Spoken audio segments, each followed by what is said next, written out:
Disclaimer. This video contains content that is the intellectual property of Blizzard Entertainment and Dark Horse Comics. I do not claim ownership of any visuals or material presented. This content is used for entertainment and informational purposes only, with no intention of infringing upon any copyrights.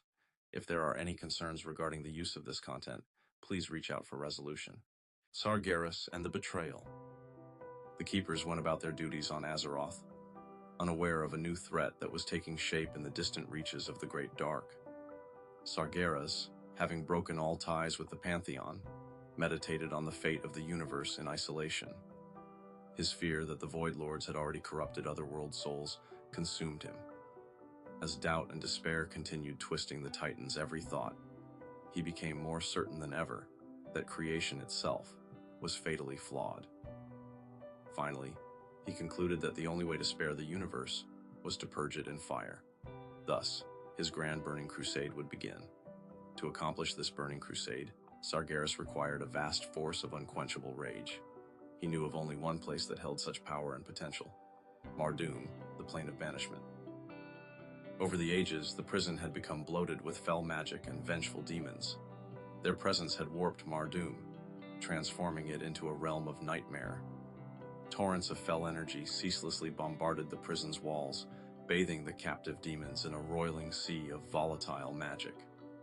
Sargeras quelled his remaining apprehension and tore the prison asunder, spilling its wrathful denizens into the great dark beyond.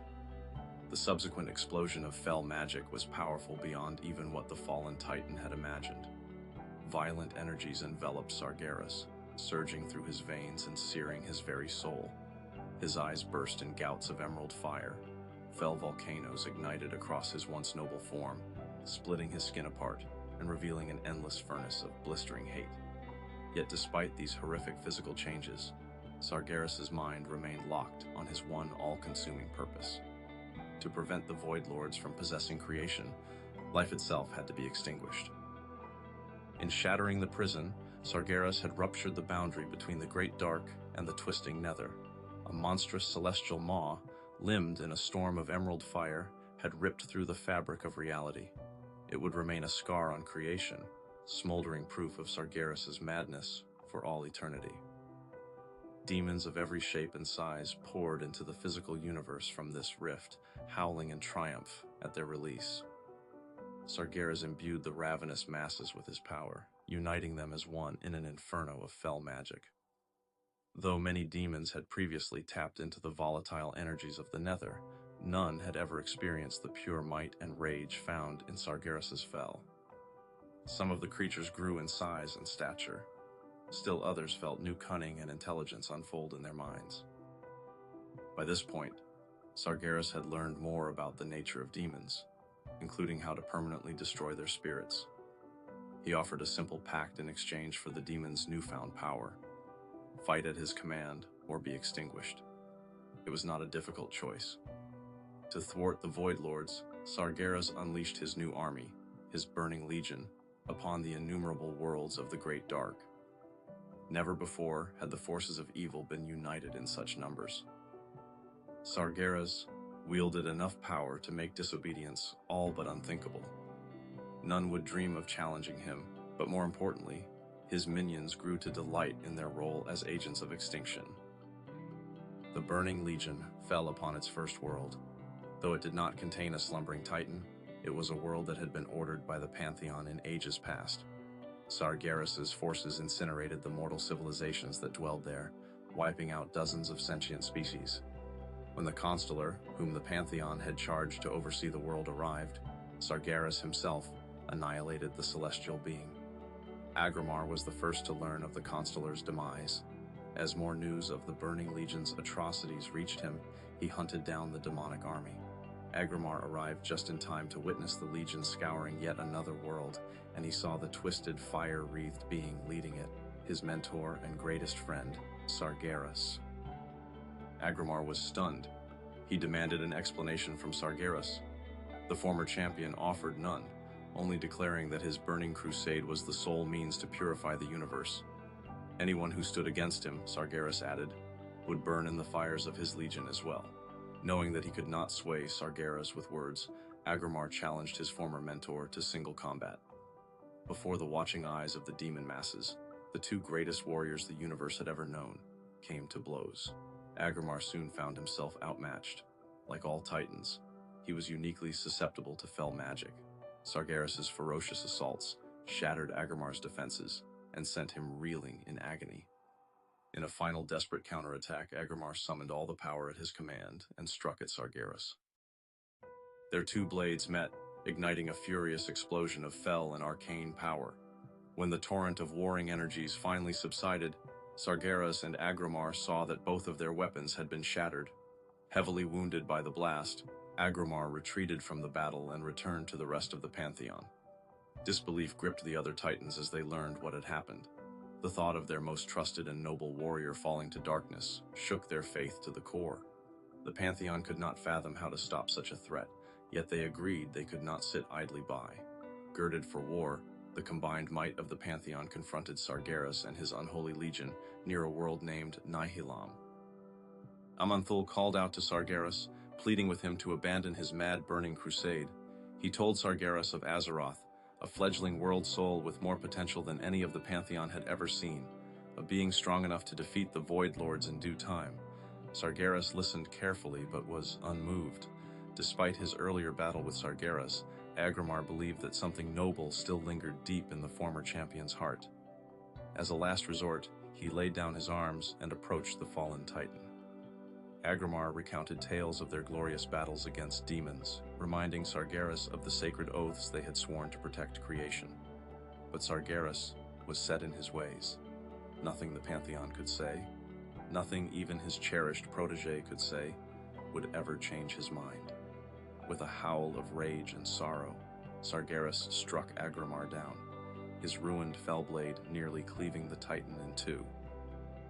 Infuriated by this unthinkable murder, the Pantheon launched an all-out assault on Sargeras and his burning legion.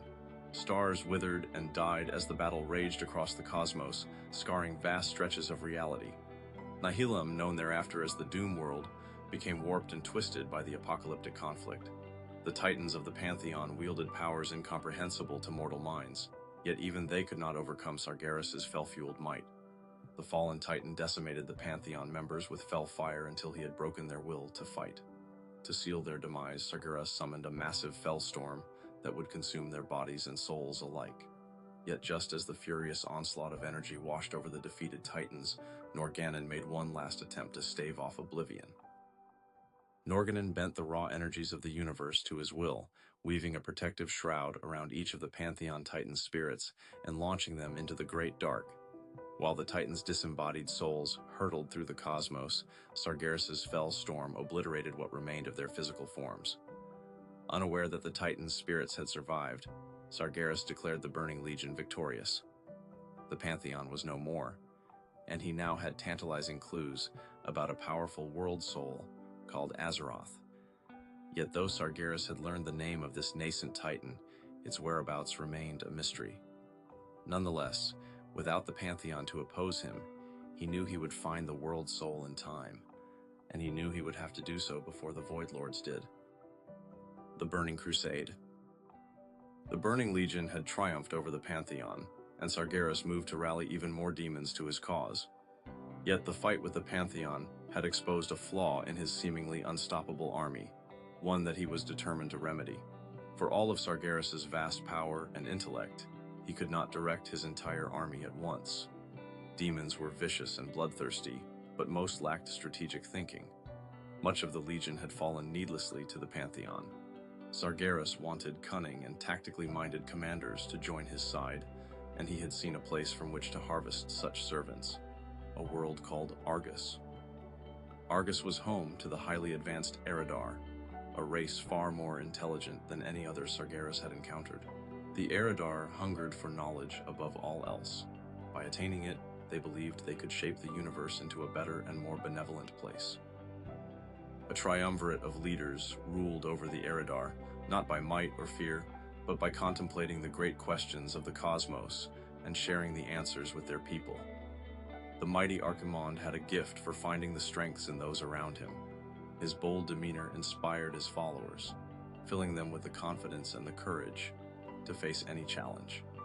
Kil'jaeden, the most brilliant of the rulers, was considered a prodigy even among the gifted Eredar. Witty and cunning, he reveled in puzzling out the most confounding mysteries of the cosmos. Last there was Velen, the spiritual heart of the Triumvirate. He stood as a relentless champion of peace, whose wisdom could diffuse any conflict. Individually, each member of the Triumvirate would have made an excellent leader, but it was together, with each of their strengths working in synergy, that they elevated their people to heights undreamt of. The Eredar's great cohesion was the ideal solution to the Legion's weaknesses, yet to conscript them to his cause, Sargeras would have to corrupt them entirely. In the guise of a radiant and elegant being, he communed with the Eredar Triumvirate. Sargeras played to their desires, promising them knowledge and unimaginable power. He showed them worlds beyond count over which they might hold dominion, primitive places that the Eredar could transform into sanctuaries of peace and intellectual thought. Sargeras vowed to share with the Eredar not only the most obscure secrets of existence, but also the final answer to what he believed was the fundamental flaw in creation. In return, the denizens of Argus would devote themselves to Sargeras' grand work and help him remedy that flaw. The offer awed both Archimonde and Kil'jaeden, who were honored to be part of this grand undertaking. Velen, however, was not convinced. He sensed something strange about the seemingly beautiful and all-knowing creature who had appeared to them. Velen meditated using an ancient artifact gifted to his race by the Holy Naru long before his time, the Atamal crystal. Through the enchanted relic, he received a horrific vision of the Eredar's future if they sided with Sargeras. They would become horribly disfigured, transformed into demonic beings of depthless evil. Velen warned his brothers of what he had seen, but they dismissed his insights and made it clear they intended to accept Sargeras' offer. Fearing that Archimonde and Kil'jaeden would kill him if he continued to dissent, Velen feigned acceptance. Though he and Kil'jaeden were particularly close friends, Velen didn't believe he could trust their bond to prevail over Sargeras' enticing promises. Velen despaired at the fate of his people. In this moment of desperation, the same beings who had granted him his vision of the Eredar's downfall reached out to him. One of the Naru, Kure, contacted the Eredar leader and offered to shepherd him and his closest allies to safety. Filled with renewed hope, Velen sought out other Eredar whom he believed he could trust. As Sargeras arrived on Argus to corrupt the unsuspecting Eredar, Velen and his followers made their daring escape. They gathered aboard a massive Naru dimensional fortress known as the Genadar and fled their homeworld forever. From that day forward, Velen and his followers would be known as the Draenei, or Exiled Ones. On Argus, Sargeras bent the other Eredar to his unholy will. Fanatical fell whisperings surged through the minds of the world's inhabitants, drowning out their ability to reason. Sargeras also infused the Eredar with fell energies, twisting their forms to resemble hideous demons. Sargeras found quick use for his new fel-corrupted converts. The Eredar settled in as commanders within the Burning Legion. Kil'jaeden and Archimonde would stand as the most gifted and powerful among them. Sargeras molded Kil'jaeden's innate cunning and intellect to suit the Legion's designs. Known thereafter as the Deceiver, Kil'jaeden was charged with using his wits to beguile the mortal civilizations of the physical universe and transform them into agents of the Burning Legion. Sargeras also saw Archimonde's talent in motivating his people as an invaluable tool to strengthen the Burning Crusade. Archimonde, henceforth known as the Defiler, would use his powerful will to drive the demonic masses to acts of extreme violence and barbarism. He would draw out and temper the furious strength in all those who served under him, remaking them into weapons of annihilation. Under the Eredar's leadership, the ranks of the Burning Legion swelled with new demonic races, gathered from the twisting nether and the worlds of the Great Dark. Archimonde empowered the monstrous Pit Lords and conscripted them to serve as living siege engines. They would inspire dread in all those they faced. The Moarg, a highly resourceful and industrious race of demons, became the Legion's armorers. They would forge fel-infused weaponry and constructs to besiege the worlds of the cosmos. Kil'jaeden also brought in the devious succubi to infiltrate prospective worlds for conquest and gather intelligence about their civilizations. The brutal Doomguard, demon warriors of unsurpassed strength and cruelty, fought as the Legion's shock troops. The zealous Shavara became the Legion's foremost mystics and advisors. they fostered a fanatical loyalty to Sargeras. Flight of the Draenei. Velen's rejection of Sargeras' grand vision and his subsequent escape enraged Kil'jaeden. Even though the Draenei had vanished without a trace, the Deceiver vowed never to stop hunting them, bent on vengeance for what he saw as Velen's betrayal. These wicked creatures, among many others, bolstered the might of the Burning Legion. Pleased with his burgeoning forces, Sargeras launched the demons into the Great Dark, renewing his Burning Crusade against creation. In the ages to come, the Legion would scour countless other worlds and civilizations from existence.